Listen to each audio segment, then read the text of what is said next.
여러분 안녕하세요. 함께하는 장기투자 채널 장기투입니다. 예탁 결제원 자료를 살펴보니 지난 한 달간 국내 투자자들이 가장 많이 매수한 해외 주식 5위 안에는 테슬라와 루시드모터스, 리비안 이 세 개의 전기차 기업이 있었어요. 그만큼 전기차 기업들이 요즘 국내 투자자들의 관심을 한몸에 받고 있다고 할 수 있는데요. 테슬라야 이미 모든 면에서 안정권에 접어든 탄탄한 기업이니까 그렇다 치더라도 아직은 제대로 된 실체를 보여주고 있지 못하는 전기차 기업인 루시드가 엔비디아보다 더 많은 매수 결제 금액을 차지했고, 루시드만큼이나 실체가 없는 기업인 리비안도 애플보다 더 많은 매수 결제 금액을 차지한 점이 놀라웠어요. 그래서 저도 이들 기업에 관심이 생겼는데요. 솔직히 이들 기업은 제 투자 기준에는 부합하지 않지만 많은 자금이 들어가는 곳은 반드시 이유가 있기 때문에 오늘은 그 이유를 한번 알아보려고 해요. 그리고 심층 분석을 통해서 그 이유가 과연 합당한지도 알아보도록 할게요. 그리고 그 이유가 합당하다면 루시드와 리비안 둘 중에 어디에 투자를 하는 게 더 좋을지도 알아보도록 할게요. 모두들 잘 아시다시피 루시드와 리비안은 전기차 기업인데요. 루시드는 고급 세단을 주력으로 밀고 있고 리비안은 픽업 트럭을 주력으로 밀고 있다고 보시면 될 것 같아요. 그리고 시가총액은 루시드가 76조 원 정도 되고 리비안이 116조 원 정도 되는 규모이기 때문에 리비안의 시가총액이 루시드보다는 더 크다는 것을 알 수 있겠네요. 그래서 그런지 역시나 직원 수도 루시드가 2,300여 명, 리비안이 6,200여 명으로 리비안이 루시드보다는 몸집이 더 큰 기업이라고 생각을 하시면 될 것 같아요. 먼저 루시드가 어떤 상태인지 알아보기 위해서 손익계산서를 살펴볼게요. 루시드의 손익계산서를 보면 루시드는 적자 기업이다 이런 정도의 느낌이 아니라 매출이 아예 없는 정도라고 생각을 하시면 될 것 같아요. 그런데 2021년 3분기에 20만 달러의 매출을 기록했으니까 그래도 돈 좀 번 것 아니냐고 말할 수 있는데요. 일단 루시드는 시가총액이 70조 원이 넘는 기업임을 기억해야 하고요. 그리고 이 정도 시가총액의 기업에게 20만 달러는 개미 눈물보다도 작은 정도이기 때문에 그동안은 매출이 전혀 없었다라고 생각을 하시는 게 맞을 것 같아요. 루시드 건물 옥상에 광고판만 올려놨어도 이 정도는 벌 수 있었을 테니까요. 루시드는 이렇게 매출은 없는데 2,000명이 넘는 직원을 가지고 있기 때문에 숨만 쉬어도 매분기 수억 달러의 적자를 기록 중에 있네요. 그래도 이번 분기에 5억 달러에 가까운 영업 손실을 기록했지만 이 중에 절반은 연구 개발비였다는 점은 투자자들에게 있어서 긍정적인 부분인 것 같긴 하네요. 그리고 리비안도 역시나 매출 자체가 전혀 없었는데요. 매출이 아예 0원인 것을 보니 리비안은 옥상에 광고판도 올려놓지를 않았나 봐요. 이렇게 매출은 전혀 없는데 직원들은 루시드보다 4천여 명이나 더 많은 6,200여 명이 근무를 하고 있기 때문에 적자폭도 루시드보다 훨씬 더 크다는 것을 알 수 있겠네요. 그래도 지난 2분기에 5억 8천만 달러의 영업 손실 중에서 68%인 3억 9,400만 달러를 연구 개발비로 썼는데 이걸로만 보면 리비안이 루시드보다는 연구 개발을 더 열심히 하고 있다고 볼 수 있겠네요. 아무튼 이렇게 아직까지는 땡전 한 푼도 벌지 못하는 기업들이지만 시가총액으로만 놓고 보면 리비안은 미국 내 자동차 기업 중에서 3위에 위치하고 있고 루시드는 6위에 위치하고 있어요. 이게 얼마나 큰 시가총액이냐면요. 현대차가 45조 원, 기아차가 34조 원인데 매출이 전혀 없는 두 기업은 시가총액이 100조 원에서 왔다 갔다를 하고 있어요. 심지어 리비안은 포드나 GM을 뛰어넘는 시가총액을 기록하고 있기도 하고요. 참고로 현대차의 이번 분기 매출은 29조 원 정도 했는데 매출이 0원인 리비안의 시가총액이 현대차의 2배가 훨씬 넘는다는 게 제 상식으로는 잘 이해가 가지 않네요. 물론 제 투자 기준에서는 도저히 용납이 안 되는 시가총액이지만 모든 세상 일에는 다 이유가 있는 법이고 시대의 변화를 따르지 못하고 고리타분한 생각만을 가지고 있는다면 도태될 수밖에 없기 때문에 지금부터는 제 자신을 납득시켜 보기 위해서 리비안과 루시드라는 기업을 살펴보도록 할 거예요. 먼저 루시드부터 살펴보도록 할게요. 루시드는 지난 10월 15일 하루 만에 주가가 20%가 넘게 폭등을 한 적이 있었는데요. 그건 이날 실적 발표를 했는데 2021년 9월부터 본격적으로 자동차 생산을 시작해서 10월 30일부터 차량 인도를 시작했다고 밝혀 적어도 사기 논란에서는 자유로워져서 주가가 큰 폭으로 뛰었다고 생각을 하시면 될 것 같아요. 그리고 2021년 9월 말 기준 13,000여 대 이상의 차량이 예약돼 있었고 2021년 11월 15일 실적 발표일을 기준으로 하면 17,000대 이상의 차량이 예약돼 있다고 밝혔는데요. 전체 예약 금액이 13억 달러라고 하니까 차량 한 대당 10만 달러, 우리 돈으로 대략 1억 2천만 원 정도 하는 것 같네요. 우리는 이전에 니콜라에게 호되게 당한 적이 있기 때문에 이제 적어도 루시드는 사기 기업은 아닌 게 확실해졌네요. 물론 밀려드는 주문을 받아낼 만큼 생산력이 받쳐주는지, 매출 원가가 차량 가격에서 얼마나 차지하는지 등과 같은 문제는 적어도 1년 정도는 지켜봐야 어느 정도 배열이 거쳐질 것 같긴 해요. 그리고 이 배열이 거쳐져서 생산력을 나타내는 캐파시티와 원가 비중을 나타내는 그로스 프로핏 마진이 테슬라에 육박한다고 하면 이때는 진짜로 제2의 테슬라라고 불러도 괜찮을 것 같아요.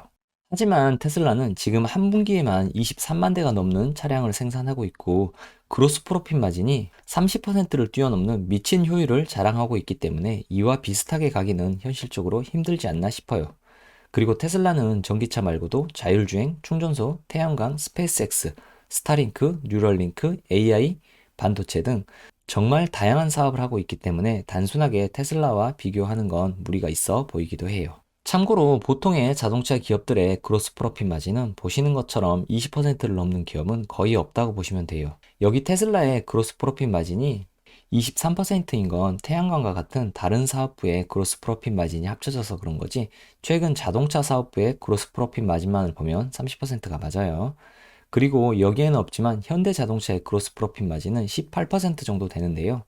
아무튼 추후 루시드의 그로스 프로핏 마진이 적어도 10%대 후반은 나와줘야 사업성이 있을 것 같기 때문에 이게 얼마나 되는지를 살펴보는 것도 투자의 중요한 포인트가 될 것 같아요. 아무리 주행거리가 800km가 넘는 좋은 차를 만들어도 차를 한 대 팔아서 주머니에 떨어지는 게 거의 없다면 투자자 입장에서는 좋은 기업은 아닐 테니까요. 그리고 루시드 자동차는 이미 비싸서 가격을 계속해서 올리기에는 무리가 있기 때문에 향후 루시드의 그로스 프로핏 마진 수치가 더욱 중요해 보여요. 이번에는 루시드의 캐파시티를 자세히 살펴볼게요. 현재 루시드는 애리조나 공장에서 1년에 3만 4천 대의 생산 능력을 갖췄다고 하는데 이건 이론적인 최대 생산 능력이고 현실적으로 봤을 때 실제 기대되는 2022년 인도 대수는 이번 컨퍼런스 콜에서 루시드의 CEO인 피터 롤린슨이 밝힌 대로 2만 대 정도라고 생각을 하시면 될 것 같아요. 그리고 2023년 완공을 목표로 추가로 공장을 확장하고 있는데 이게 완공되면 최대 연간 9만 대 정도의 차량 생산이 가능하다고 하네요. 그리고 지금은 세단인 루시드 에어 한 가지 모델만 있지만 추후 이 공장 증설이 완료되면 SUV도 생산할 계획이라고 하네요. 그리고 루시드 에어 전기차는 대부분의 트림인 6개 트림에서 최대 450마일 주행이 가능하다고 해요. 450마일이면 724km인데 대박인 것 같긴 하네요. 물론 차값이 1억 원을 훌쩍 넘으니까 이 정도는 나와줘야 맞을 것 같기도 해요. 그리고 드림 에디션은 최대 520마일 주행이 가능하다고 하는데 520마일이면 837km인데요. 이 역시 대박인 것 같네요. 물론 드림 에디션의 가격은 2억 원 정도 한다고 해요. 이번에는 루시드의 재무 상태표를 살펴보도록 할게요. 재무 상태표를 보면 지금 루시드가 돈을 전혀 벌지는 못하고 있지만 호주머니에 돈은 엄청나게 많다는 것을 알 수 있는데요. 부채 비율이 고작 4%에 불과하고 유동 비율이 18배가 넘어가니까요. 참고로 여기 나온 부채 비율은 매입 채무와 같은 부채를 뺀 금융권 부채로만 계산을 한 부채 비율이라서 실제 부채 비율은 조금 더 높을 수 있지만 어차피 이자가 발생하는 금융권 부채가 중요하기 때문에 여기 나온 토탈 뎁투 에쿼티만으로 판단을 해도 큰 상관은 없을 것 같긴 해요. 참고로 제가 따로 우리가 흔히 계산하는 부채 총계 나누기 자본 총계로 계산을 해봤더니 부채 비율이 27% 정도 나오더라고요. 아무튼 뭘로 보든지 간에 부채는 거의 없다고 판단을 해도 될 것 같아요. 그리고 여기 유동 비율은 유동 자산 나누기 유동 부채로 계산을 하는 1년 안에 현금화할 수 있는 유동성 자산이 1년 안에 갚아야 할 유동 부채보다 얼마나 많은지를 나타내는 지표인데요. 유동 자산이 유동 부채보다 18배나 많다는 것이기 때문에 돈이 엄청나게 넘쳐난다고 평가를 해도 된다는 거예요. 항상 느끼는 것이지만 미래가 유망해 보이면 지금 현재가 어떻든지 간에 화끈한 투자를 해주는 미국의 투자 시장이 대단해 보이긴 하네요. 이번에는 전문가들은 루시드를 어떻게 보고 있는지 살펴보도록 할게요. 그런데 솔직히 루시드처럼 구체적으로 드러난 수치가 없는 기업들은 전문가들도 느낌적인 느낌으로만 판단을 할 수밖에 없기 때문에 평가가 천차만별이라서 별로 도움은 안 되긴 하더라고요. 그래도 어느 정도 참고는 할 수 있기 때문에 전문가 의견을 살펴보도록 할게요. 11월 17일 모건 스탠리의 애널리스트 아담 조나스는 목표 주가를 올리긴 했는데 기존의 목표 주가가 12달러밖에 되지 않아서 올린다고 올린 목표 주가가 16달러밖에 되질 않네요. 시티그룹은 지난 11월 16일 28달러에서 57달러로 목표 주가를 크게 상향 조정했고, 뱅크 오브 아메리카도 기존에 30달러에서 60달러로 목표 주가를 크게 상향 조정했네요. 마지막으로 BTIG 리서치는 14달러라는 목표 주가를 제시했네요. 이번에는 리비안을 살펴보도록 할게요. 2021년 12월 16일 3분기 컨퍼런스 콜 자료를 살펴보면 9월 달에 첫 차량 인도를 시작했고, 그 이후 지금까지 리비안은 652대의 차량을 생산했으며 그중 386대를 인도했다고 밝혔는데요. 리비안의 시가총액이 100조 원이 넘는 기업임을 감안했을 때 이 정도는 그냥 차량 인도를 한 적이 없다고 평가를 해도 될 것 같아요. 각 쇼룸에 넣어둘 차량만 만들었어도 이 정도는 만들었을 테니까요. 물론 아마존에서 10만 대의 자동차를 주문했고, 일반적인 주문도 7만 1000대 이상을 받은 상태이기 때문에 성공적인 차량 인도는 시간 문제일 것 같긴 해요. 그리고 지금 현재 일리노이주 공장에서 연간 15만 대의 차량 생산이 가능한데, 확장 공사가 마무리되면 최대 연간 20만 대까지 끌어올릴 수 있다고 하네요. 그리고 애틀란타 공장이 완공되면 연간 최대 40만 대까지 캐파시티를 끌어올리겠다고 하는데, 이 정도면 지금 현재 테슬라와도 어느 정도는 비벼볼 수 있게 되겠네요. 그래서 생산력 측면과 차량 주문 대수를 보면 리비안이 루시드보다는 조금 더 앞서가고 있다는 것을 알 수 있겠네요. 그렇기 때문에 리비안의 시가총액이 루시드보다 높은 것이 어느 정도는 이해가 되는 것 같아요. 역시나 시장은 생각보다도 훨씬 정확하고 객관적인 것 같다는 것을 다시 한번 느끼게 되네요. 이번에는 리비안의 차량을 살펴보도록 할게요. 리비안은 총 3개의 자동차 모델이 있는데요. R1T는 픽업 트럭인데 최대 주행거리가 500km 정도 된다고 해요. 그리고 차량 가격은 대략 75,000달러 정도라고 해요. 하나로 따지면 8,800만 원 정도 되니까 테슬라만큼 저렴하지는 않는다고 볼 수 있겠네요. 그리고 이건 조금 전 픽업 트럭에 진칸이 씌워져 있는 SUV 형태의 R1S라는 모델인데요. 최대 주행 거리는 역시나 500km 정도 된다고 하네요. 그래서 최대 주행 거리에서는 루시드가 리비안보다 앞서 있다고 볼 수 있겠지만, 루시드는 고급화 전략으로 주행 거리가 긴 대신에 그만큼 차량 가격이 비싸기 때문에 소비자의 성향에 따라서 루시드와 리비안 사이에서 호불호가 갈릴 것 같아요. 그나저나 역시나 테슬라가 주행 거리 대비 차량 가격이 싼 것 같긴 하네요. 그리고 이건 EDV라는 모델의 벤인데요. 시중에 판매를 하는 게 아니라 아마존을 위해서 아마존과 함께 개발한 맞춤형 자동차라고 보시면 될 것 같아요. 이번에는 리비안의 재무 상태표를 살펴보도록 할게요. 리비안도 역시나 화끈한 미국 투자 시장 덕분에 돈이 정말 넘쳐난다고 할 수 있어요. 부채 비율은 3% 남짓이고 유동 비율도 5배에 육박하니까요. 보통 유동 비율은 2배 정도만 되면 황금 유동 비율이라고 평가를 해요. 그런데 5배나 되기 때문에 정말 돈이 넘쳐난다고 할 수 있는 거예요. 물론 무조건 부채 비율이 낮고 유동 비율이 높다고 좋은 것만은 아니에요. 수중의 현금을 적절하게 활용하지 않는다고도 볼 수 있으니까요. 그런데 루시드나 리비아는 돈을 활용하지 않아서 돈이 많은 게 아니라 돈이 너무 많아서 투자 활동을 충분히 하고도 부채 비율이 낮고 유동 비율이 높은 거니까요.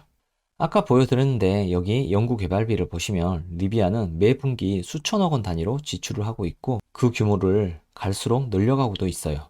여기에는 3분기 실적이 표시가 안 됐는데요. 며칠 전 발표된 따끈따끈한 자료를 살펴보면 연구개발비를 무려 4억 4,100만 달러나 지출을 했어요. 이건 전년 동기 대비 100%, 직전 분기 대비 12% 증가한 수치예요. 아무튼 돈을 쓰지 않아서 부채 비율이 낮고 유동 비율이 높은 건 아니라는 거예요. 물론 리비아는 2026년은 돼야 흑자로 전환을 할 것으로 예측되고 있기 때문에 지금은 넘쳐나는 것처럼 보이는 현금은 계속해서 줄어들 것이 분명해요. 이번에는 리비안도 전문가들의 의견을 살펴보도록 할게요. 우리나라에서는 루시드가 리비안보다 조금 더 많은 관심을 받고 있는 것 같지만, 애널리스트 리포트 개수로만 보면 미국에서는 확실히 리비안이 더 많은 관심을 받고 있는 것 같긴 하네요. 조금 전 루시드는 전체 기간 동안 4개의 리포트밖에 없었는데, 리비안은 12개월 한 달에만 14개의 리포트가 나왔으니까요. 그리고 애널리스트들이 제시한 목표 주가는 대부분 100달러를 훌쩍 넘는 것을 보실 수 있으실 거예요. 그리고 현재 주가가 100달러 정도 되니까 현 주가보다 낮은 목표 주가를 제시한 곳은 94달러를 제시한 골드만삭스밖에 없다는 것도 알 수 있겠네요. 오늘은 이렇게 루시드와 리비안에 대해서 살펴봤는데요. 마지막으로 정리를 해보도록 할게요. 루시드와 리비안은 이제 막 차량 인도를 시작하고 있기 때문에 아직까지는 제대로 된 매출을 기록하지 못하고 있어요. 이렇게 매출이 없기 때문에 당연히 PSR이나 PER로 주가에 대한 밸류에이션을 평가할 수가 없기도 하고요. 그렇기 때문에 투자를 하는 데 있어 주가가 비싼지 싼지는 그냥 감으로 판단을 할 수밖에 없다는 맹점이 존재해요. 그래서 저는 이런 감을 조금이라도 보정하기 위해서 지금까지 차량 예약 대수, 생산력, 향후 생산력과 같은 지표를 살펴봤어요. 예약 대수는 루시드가 지금까지 17,000대였고 리비아는 아마존 10만 대를 합해서 총 17만 1,000대였어요. 물론 이 예약 대수는 지금 이 순간에도 실시간으로 늘어나고 있긴 할 거예요.